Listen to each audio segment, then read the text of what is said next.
Where Go The Beatles, com Leonardo Conde de Alencar. Entrando no ar, Where Go The Beatles.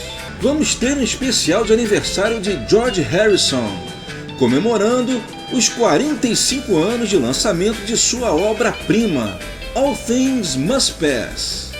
E vamos direto à primeira sequência com as 4 faixas do álbum que também foram lançadas em singles: My Sweet Lord, Isn't It a Pity, What Is Life e Apple Scruffs. Vamos lá! 1, 2, 3, 4.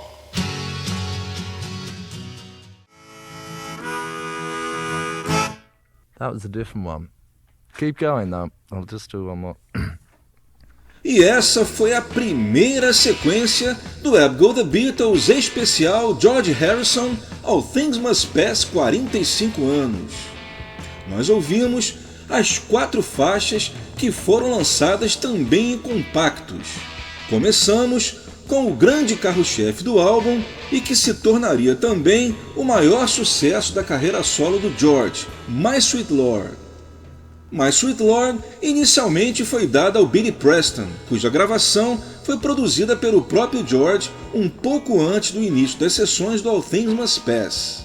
A versão com o Billy seria lançada dias antes do lançamento do disco do George em compacto e também no álbum Encouraging Words. Mas o George estava botando tanta fé em My Sweet Lord que também resolveu fazer sua própria versão. A versão do George foi lançada em single nos Estados Unidos em 23 de novembro de 70, 4 dias antes do álbum, tendo Isn't It a Pity no lado B. Aliás, na verdade não existia nenhum lado B nesse single, já que a Apple lançou o disco como um Double A-Sided Single, ou seja, um duplo lado A, inclusive com os 2 lados com o selo da maçã inteira, para deixar bem claro que as 2 canções tinham a mesma importância. E a Apple provou estar certa, já que ambas tocaram bastante nas rádios e por isso a Billboard listou o single no Hot 100 como My Sweet Lord / Isn't It a Pity. O compacto My Sweet Lord Isn't It a Pity atingiu rapidamente o topo da parada americana, onde permaneceu por 4 semanas seguidas, tendo sido o primeiro single de um Beatle a atingir o primeiro lugar. Nós ouvimos um rough mix, ou seja, uma mixagem primitiva feita antes da colocação dos overdubs finais. Por isso é que nesse mix a gente não ouve os famosos múltiplos backing vocals feitos, diga-se de passagem, quase todos pelo próprio George, que ele batizou de George O'Hara Smith Singers. Depois ouvimos Isn't It a Pity, aqui num outtake, um take alternativo das sessões do álbum. Bem, sobre Isn't It a Pity, a curiosidade é que eu sempre li em várias revistas que a letra se referia ao fim dos Beatles, mas na realidade o George escreveu essa letra por volta de 65, 66. Essa informação ela foi descoberta quando apareceu em bootleg o George mostrando Isn't It a Pity para o John, numa daquelas sessões do Let It Be. E a gente escuta o John, depois de ouvi-la, dizer para o George que não se lembrava dela. E o George então responde: "Pois é, mas eu já tinha mostrado essa música para você tem uns 3 anos.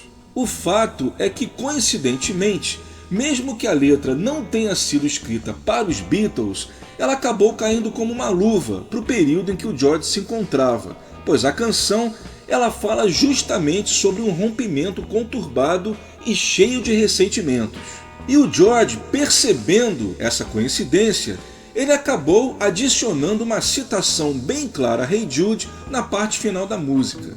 A terceira da sequência foi o segundo hit single americano do All Things Must Pass, a excelente What Is Life, lançada em single no dia 15 de fevereiro de 71, tendo Apple Scruffs como lado B.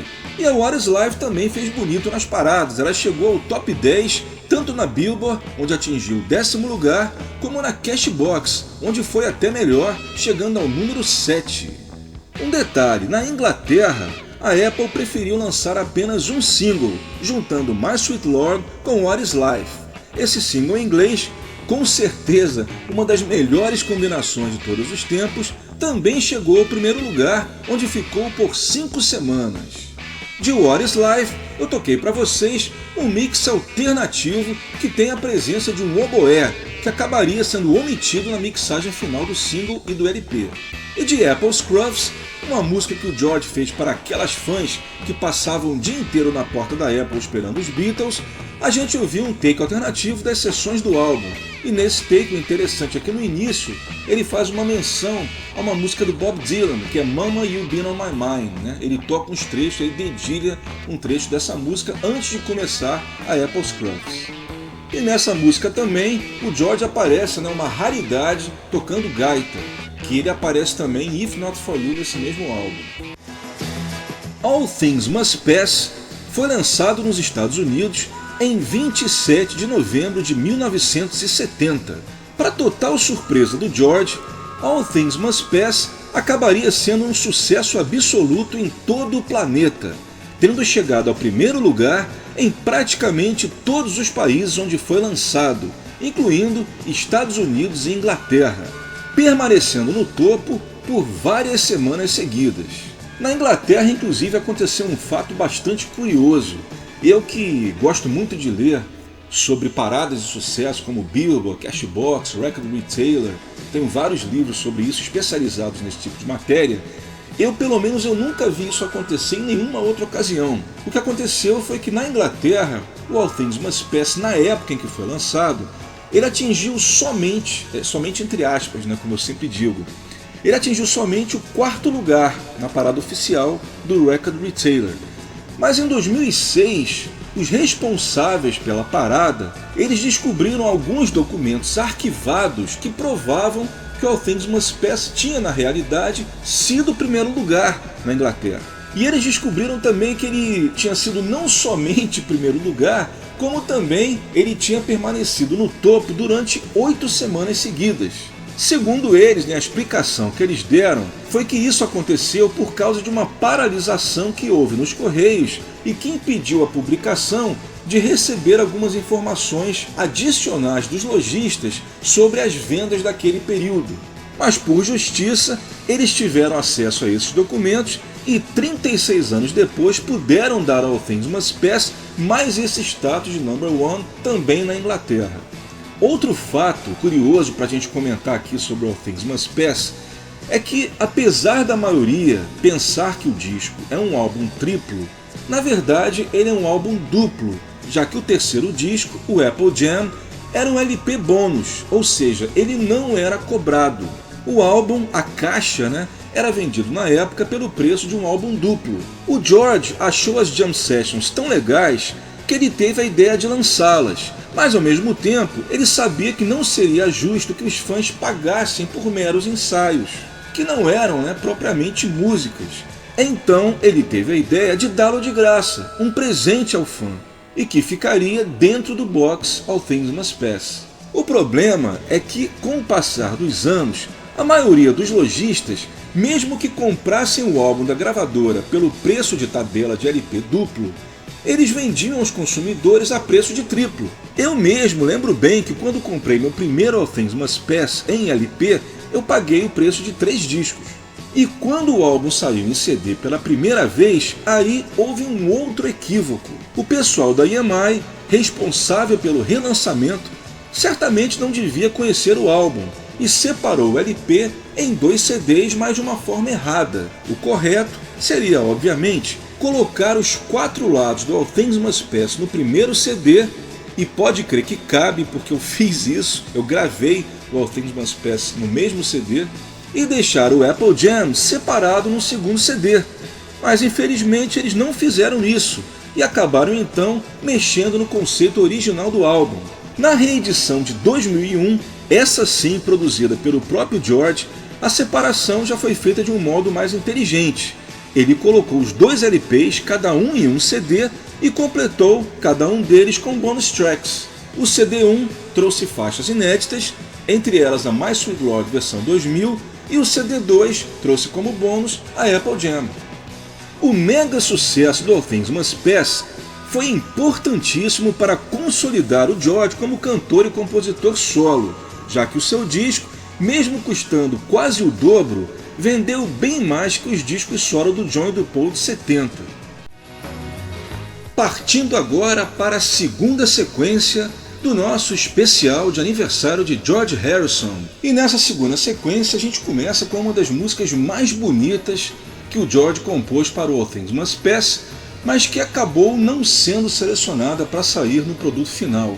Eu sempre costumo dizer aqui, né, que cabeça de música é uma coisa que a gente não entende, né? Então, por exemplo, o George, ele, numa das entrevistas, né, durante a reedição de 2001 do All Things Must Pass, ele comentou que essa música ele considerava ela incompleta, então por isso que ele acabou não incluindo. Eu estou falando de I Live For You, essa música ele acabou incluindo justamente nessa reedição de 2001, numa versão que o que faz sentido ele ter achado incompleta, que ele produziu overdubs para a versão original do All Things Must Pass, né? Tem um overdub de bateria, mudando inclusive a batida da bateria original, colocando violões e também backing vocals. Ele só não mexeu na guitarra, no pedal steel guitar do Pete Drake e também no seu vocal original de 70. O resto foi tudo modificado.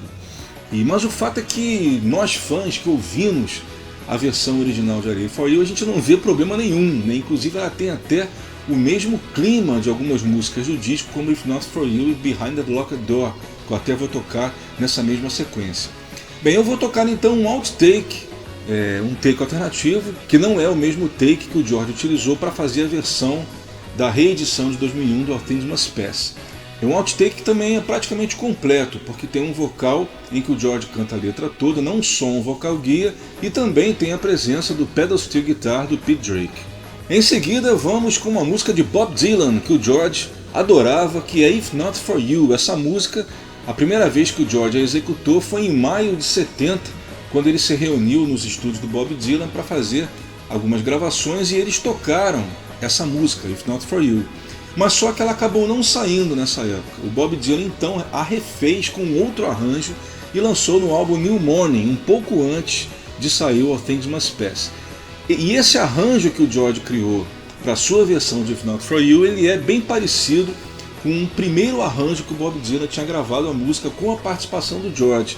E essa versão acabou saindo oficialmente no início dos anos 90, no primeiro disco daquela coleção The Bootleg Series do Bob Dylan. Eu vou tocar de If Not For You, uma mixagem alternativa, só que em mono. Nessa época a Inglaterra e os Estados Unidos não produziam mais discos mono, então o All Things Must Pass ele foi remixado somente para estéreo. Só que o George mixou algumas músicas em mono para ele ouvir, né? Naquela época quase ninguém tinha aparelho estéreo em casa, principalmente no carro e tal, gravadores portáteis, então ele fez alguns mixes mono para referência. E If Not For You, a gente nota que é o take inteiro, né, o take completo, com todos os overdubs da versão que saiu oficialmente, mas é um raro mix mono.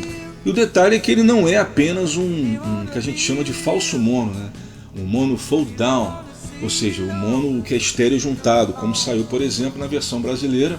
Essa versão que eu vou tocar não é um mix fold down, ele é um mix mono que a gente chama de dedicated mono mix. Vocês vão reparar que a sonoridade é bem diferente, é muito interessante.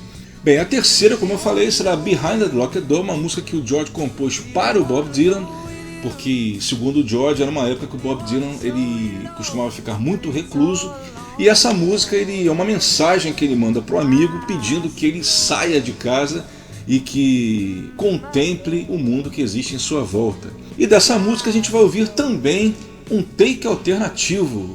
Parece que é o mesmo backing track, mas um vocal diferente do George.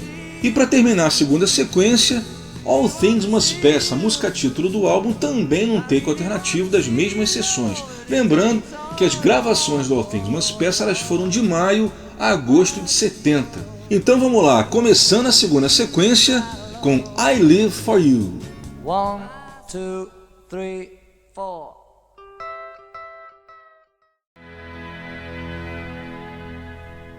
Você está ouvindo o Web Go The Beatles e hoje o nosso especial de aniversário de George Harrison, destacando o álbum All Things Must Pass, que agora no mês de novembro de 2015 completou 45 anos do seu lançamento. Nessa segunda sequência a gente ouviu a faixa título All Things Must Pass, num take alternativo muito bonito. Antes foi Behind the Locked Door, também num take alternativo. A segunda foi a composição de Bob Dylan num arranjo feito pelo George Harrison de If Not For You, no mix True Mono. E a primeira foi I Live For You. Eu toquei para vocês um outtake, portanto diferente da versão que saiu oficialmente no All Things Must Pass versão remaster, que saiu primeiro em 2001 e que hoje consta em catálogo na versão da caixa Apple Ears. E esse outtake ele tem todos os instrumentos e vozes gravados nas sessões do All Things Must Pass de 1970, enquanto a versão do All Things Must Pass Remaster, como eu falei para vocês, apenas a guitarra havaiana do Pete Drake e o vocal do George são originais de 70. Bem, e vocês que tiveram a oportunidade de ouvir I Live For You pela primeira vez agora, eu tenho certeza que vocês vão concordar comigo que foi realmente uma injustiça ela não ter sido incluída no álbum. Ainda mais porque a gente tem que lembrar que há duas versões de Isn't It a Pity no disco, o que para mim foi algo desnecessário, já que havia I Live For You ali dando sopa para ser incluída. Não que eu não goste de Isn't It a Pity, muito pelo contrário, é uma das músicas do George que eu mais gosto, é uma música que, poxa, foi primeiro lugar na parada, é um clássico do George, uma das melhores dele. Mas realmente, se você tem I Live For You para incluir, para que você vai repetir uma outra música, né? Outra alternativa talvez teria sido lançá-la como lado B de What Is Life, por exemplo. É o que eu sempre digo, né? Vai entender a cabeça de músico, porque para mim eu não vejo nada de errado nela, é uma música belíssima e com certeza qualquer outro compositor teria orgulho de poder compor uma música nesse nível. E hoje o nosso especial de aniversário de George Harrison e também o destaque para os 45 anos de lançamento da sua obra-prima All Things Must Pass, um dos álbuns mais brilhantes de todos os tempos.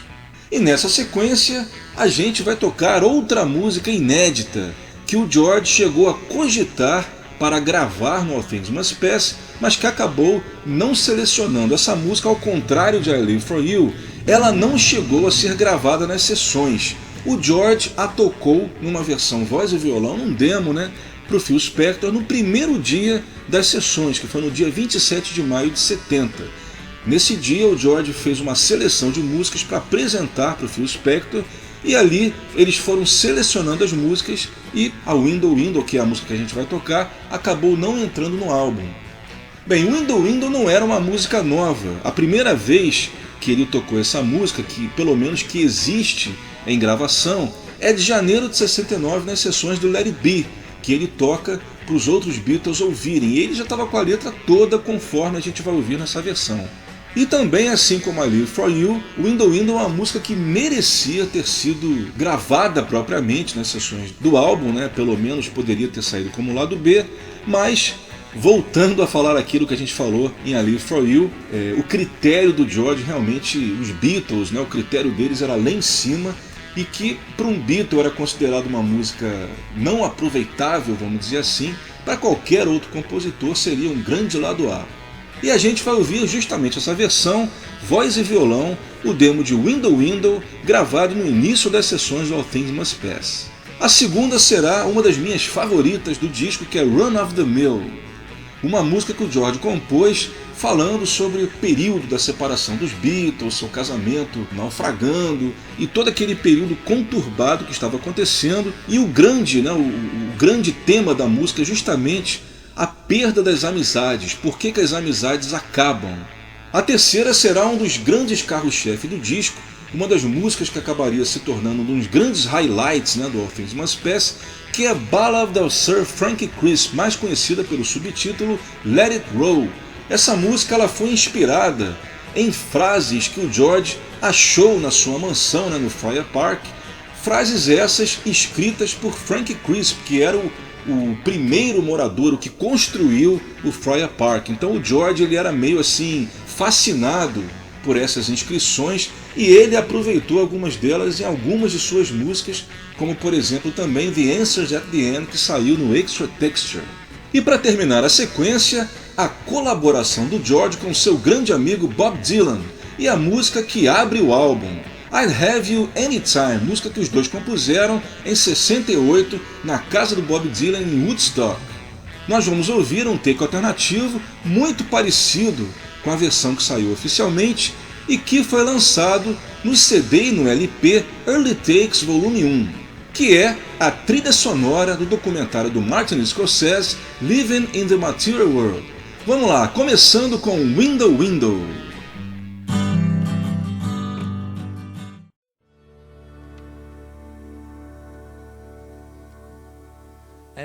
Anything you want to change or say?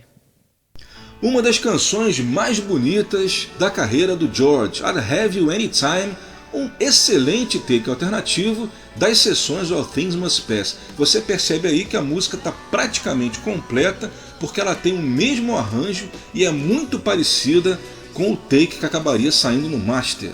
Antes ouvimos Ballad da Sir Frank Crisp, Let It Roll, como ela ficou mais conhecida.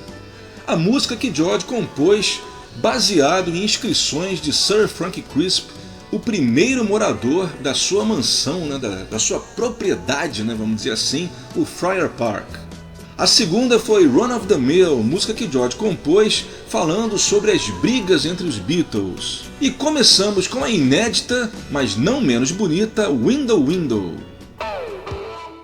E nessa quarta sequência vamos começar com um dos melhores rocks gospel jamais feitos na história da música, a Waiting on You All, um dos highlights do Concert for Bangladesh de 71. Aqui vamos ouvir um outtake que é o take 1 das sessões do álbum, quando George ainda estava lapidando o arranjo da música, apesar da gente perceber que a letra já está completa. A principal diferença desse primeiro take em relação ao take do master é que o take do master seria gravado num andamento um pouco mais rápido. Outra coisa legal também desse take é que a gente pode ouvir a Waiting on You All sem a parede sonora, o Wall of Sound, né? Que era típico das produções do Phil Spector, colocar dezenas de instrumentos, várias guitarras, vários violões, às vezes até 2, 3 baixos, orquestração. Essa versão que a gente vai ouvir é uma versão assim, digamos, stripped down, né? Que é o termo que a gente usa para falar de outtakes, de versões que tem só a cozinha, né? Baixo, guitarra e bateria, no máximo um piano. A segunda será um outtake de Beware of Darkness, também um dos grandes highlights do concerto para Bangladesh, onde o George divide os vocais com o Leon Russell. Aqui no All Things Must Pass, o George canta a música toda sozinho. Esse outtake que a gente vai ouvir também é uma versão stripped down, ou seja, só os instrumentos básicos, as guitarras, baixo, bateria. É uma versão onde você pode escutar os instrumentos com bem mais clareza do que na versão oficial. A terceira é um demo, gravado também nas sessões do All Things Must Pass, da música Woman Don't You Cry For Me, que seria a música de abertura do álbum 33 1/3 de 76. Ou seja, como eu falei anteriormente, o George ele tinha muita música, né? Nessa época ele estava congestionado de composições, porque nos Beatles ele não tinha muita oportunidade de incluir mais do que 2, 3 músicas no álbum, já que ele tinha que dividir os holofotes com nada mais nada menos que John Lennon e Paul McCartney, que na época era a dupla de compositores mais importante do mundo, então realmente ficava difícil. Então quando ele chegou no All Things Must Pass, ele tinha assim, material para uns 4 ou 5 LPs, né? Então algumas tiveram que ficar de fora. Woman Don't You Cry For Me é um super blues, né? Um folk blues.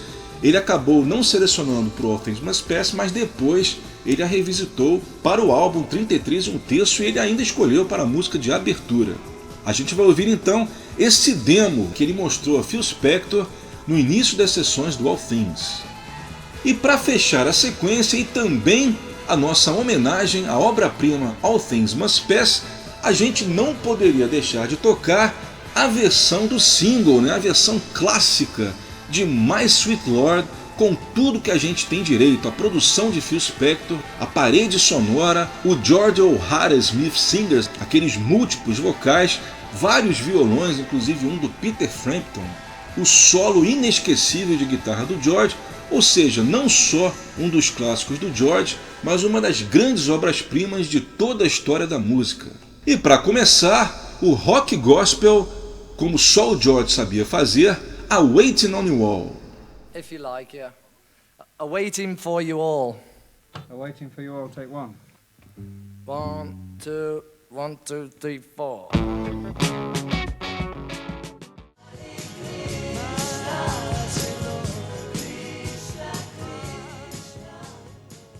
E assim terminamos o nosso tributo não só ao aniversário de George Harrison, que completaria 73 anos nesse último 25 de fevereiro, fizemos uma homenagem também ao aniversário de 45 anos da obra-prima All Things Must Pass, lançada em novembro de 70.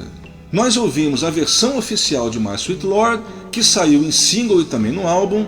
Antes foi o demo de Woman Don't Cry For Me, a segunda, um outtake de Beware of Darkness, e a primeira, a Waiting on You All. Where Go the Beatles, com Leonardo Conde de Alencar.